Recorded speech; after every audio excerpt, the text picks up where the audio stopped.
Yet, I must confess, this parliament resumes amidst grave constitutional anxiety,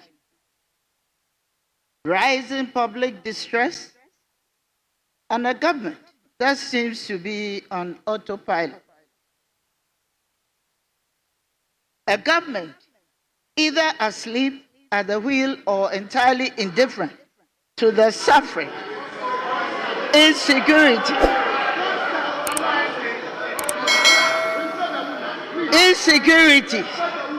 and institutional corruption engulfing our republic. Let us begin with a matter that strikes at the very soul of our democratic architecture, the independence of the judiciary. Mr. Speaker, the audacious attempt by the presidency to undermine judicial independence have reached dangerous proportions. The nation watched in disbelief as the executive launched brazen efforts to remove the Chief Justice of the Republic. An assault not merely on one officer holder, but on the very sanctity of the judicial branch. At the same time, the president is seeking to pack the Supreme Court with loyalists. 7 nominations in one swoop, clearly designed to bind the hands of the Judicial Council and tilt the highest court in the land towards executive interest. Equally troubling is the identity of the legal practitioners leading this crusade. While the right to counsel is sacrosanct and every citizen is entitled to legal representation of their choosing, it is profoundly disquieting that the lawyers spearheading the campaign against the Chief Justice are individuals publicly known to have represented or are still representing both the President and the Speaker of Parliament in active legal matters. These lawyers do not act in vacuum. They act on the instructions of their clients. And when such lawyers become the face and the voice of petition to remove the Chief Justice, it becomes exceedingly difficult, if not impossible, for the public to disassociate the petition from the political authorities they serve. Mr. Speaker, this is not about professional competence. It is about democratic perception. It is about the appearance and indeed the growing reality of political capture of our constitutional process. We must ask ourselves, when the lawyers of the executive and the legislature turn their sights on the judiciary, whose independence is being preserved and whose agenda is being prosecuted? When these actors drive a petition with such grave implications, and the very architecture of checks and balances comes on the scene, and let us be blunt, how then can any Ghanaian trust the president acted with malice, without political motive, when he claims to have made a prima facie determination against the Chief Justice and suspended her supposedly in consultation with the Council of State? How do we reconcile the constitutional seriousness of such a determination with the glaring political entanglements surrounding the petitions? The entire process is cloaked in opacity, infected with conflict, and dripping with contradictions. It insults both constitutional logic and the intelligence of the Ghanaian people. This is not constitutional governance. It is a calculated weaponization of constitutional mechanism. It is not justice being pursued. It is control being consolidated. If this House fails to interrogate this moment with seriousness it deserves, then we too risk becoming complicit in the slow suffocation of the judicial independence in Ghana. Let us rise firmly and without fear to affirm that our judiciary must remain beyond the grasp of partisanship and beyond the reach of political retaliation. Equally frightening, Mr. Speaker, is the growing abuse of the coercive powers of the state. National security operatives, some acting with impunity, have taken to raiding the homes of former appointees, members of parliament, and ordinary citizens with the faintest provocation.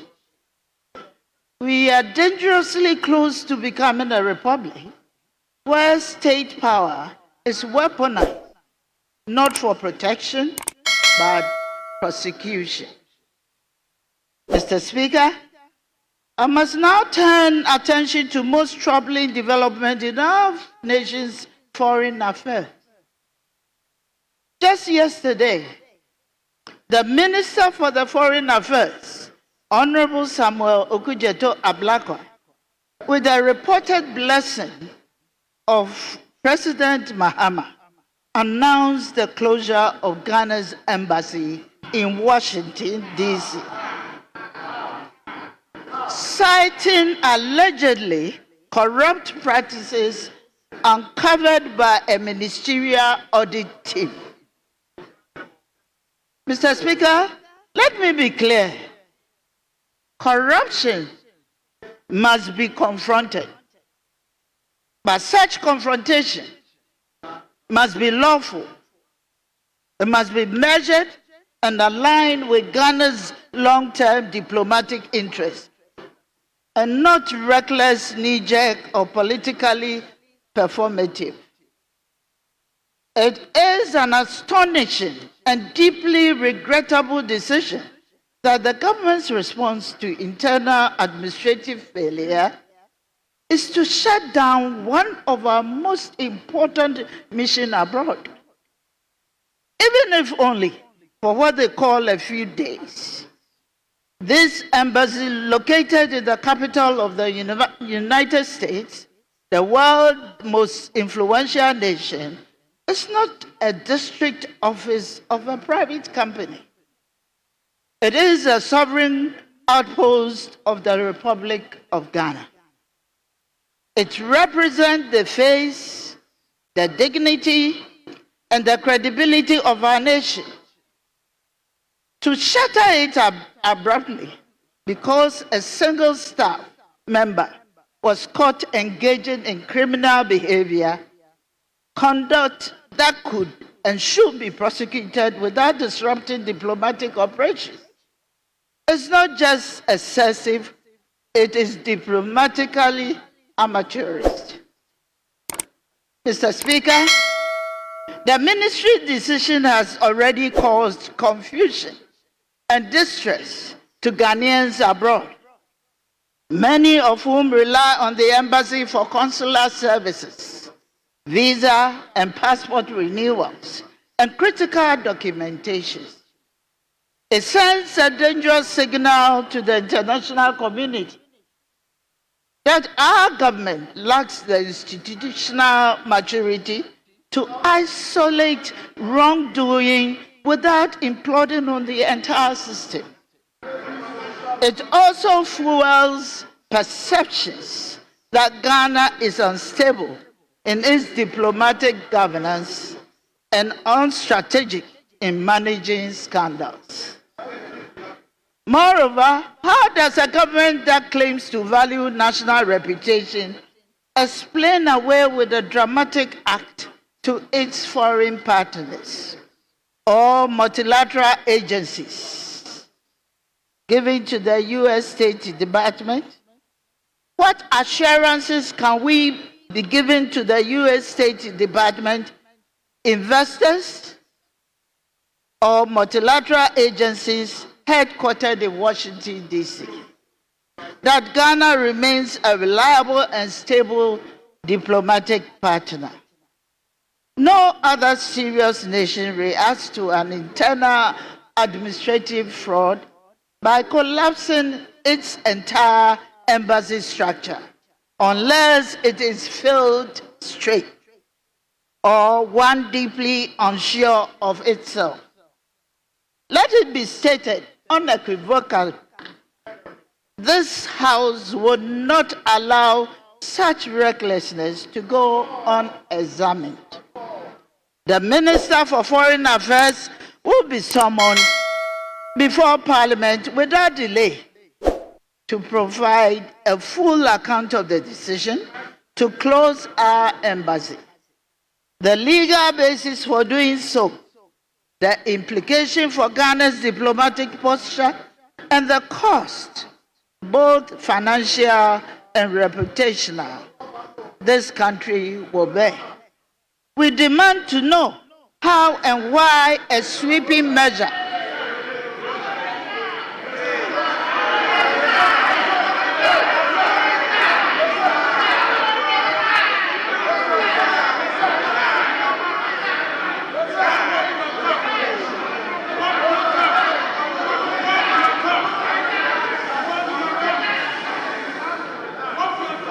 we demand to know how and why such a sweeping measure was taken without prior consultation with the House, and whether the Council of State, the Cabinet, or even the President's Foreign Policy Advisory Team was involved in any form of deliberations. Accountability in foreign service is not a slogan. It is a national imperative. The diplomatic credibility of Ghana cannot be subject to unilateral experiments. Parliament must and shall intervene. Mr. Speaker, Ghana's economy is gasping. Statutory funds such as the District Assembly's Common Fund have been starved, crippling essential services and suffocating our metropolitan, municipal, and district assemblies. Contractors across the country have abandoned critical infrastructure projects. Roads remain half-built, bridges incomplete, schools and hospitals stalled, because the government has simply refused to honor its obligation. Businesses are hurting. Citizens are stranded. Meanwhile, as the nation reels, the president recently departed the country without the basic courtesy or constitutional obligation of ensuring that executive authority was properly transferred to the Speaker of Parliament in his absence. A power vacuum was created at the very top, not by accident, but by design. It is a gross dereliction of constitutional duty. Security across the country has deteriorated. Armed robbery and murders have become the order of the day. Ghanaians sleep with one eye open, while their government appears blind to their fears. Mr. Speaker, recent media revelations have cast an unfortunate shadow on this House. Allegations of questionable payments made to members of parliament for legislative work must not be swept under the rug. If this House is to maintain its integrity, then transparency must be our shield and accountability our sword. On the energy front, let the records reflect Dumsor is back, and it has returned with viciousness that reminds Ghanaians of our darkest power crisis. Under President Mahama's second coming, the lights are off. The people are suffering, and the economy is bleeding. The pain doesn't stop there. The Ghana city has seen recent signs of appreciation, but prices remain stubbornly high, particularly in shipping and transportation.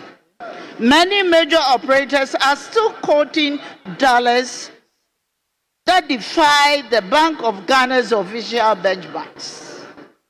Who protects the Ghanaian consumer from this brazen exploitation? Certainly not this government. Mr. Speaker, our cities are choking, literally. Waste from homes and industries lies unattended as the government fumbles over sanitation contracts. The garbage does not care for bureaucracy. It piles up, breeding disease, disgust, and despair. Floods have already killed at least 5 people, displaced 3,000, and destroyed properties worth millions. The rains have not yet peaked. Where is the National Emergency Response Plan? Where is leadership? But while we speak of water rising in cities, let us not forget the tragedy unfolding along our coastline. In the Ketu South, Kata and Anglong constituencies, the sea continues to violently reclaim entire communities. In Amuchuni, in the Ketu South constituency, for example, the town is being alarmingly washed away by tidal waves. Families have been rendered homeless, livelihoods have been shattered, and many citizens have lost everything they once worked for. This is a humanitarian emergency, and it is inexcusable that government actions has not matched the scale of the devastation. We demand immediate and sustained action beyond the mere presidential photo op to complete and extend the sea defense walls.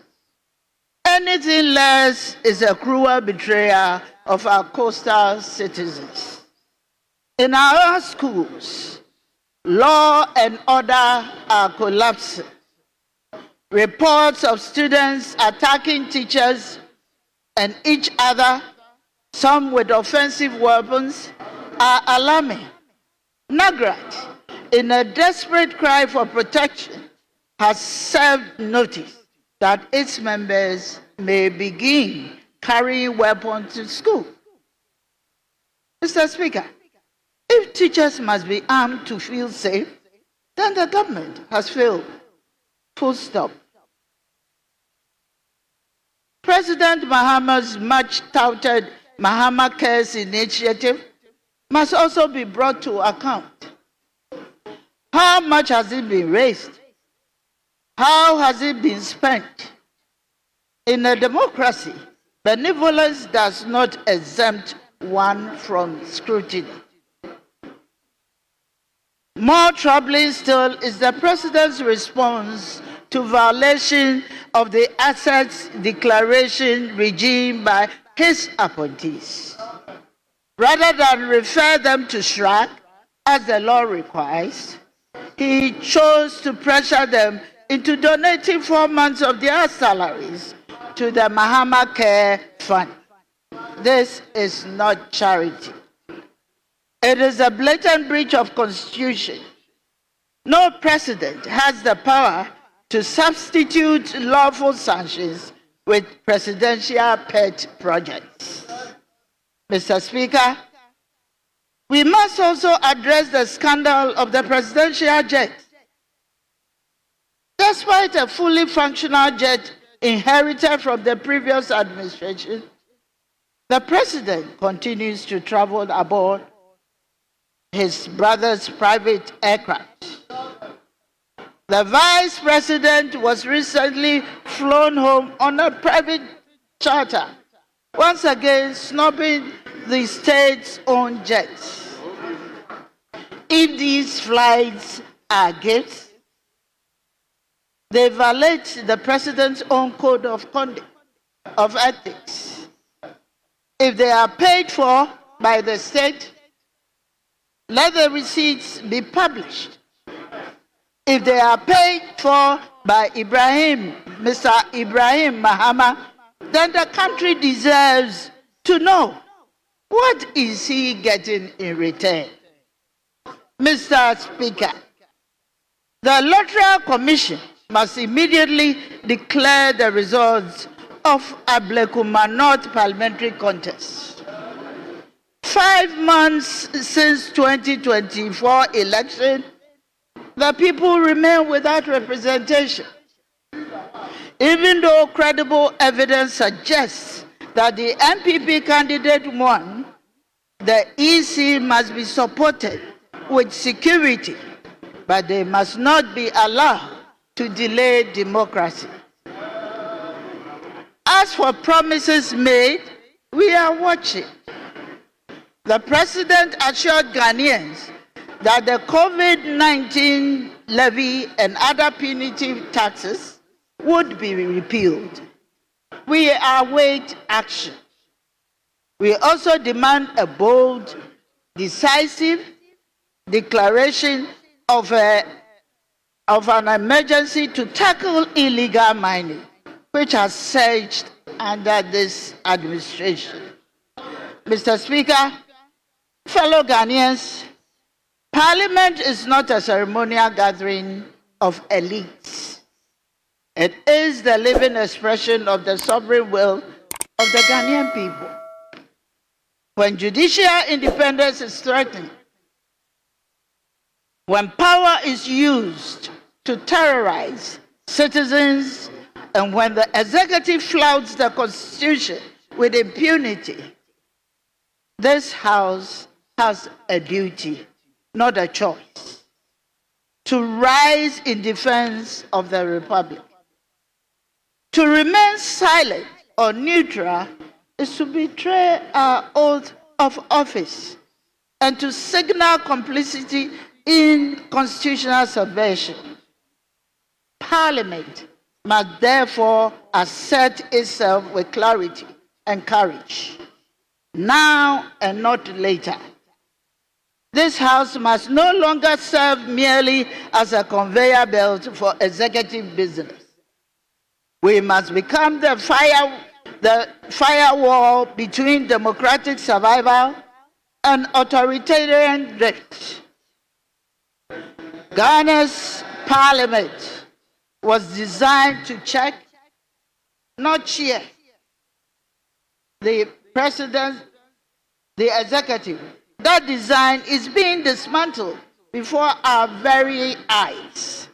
When the president circumvents SHRAC, undermines asset declaration laws, and creates parallel justice system through political donations, Parliament must not look away.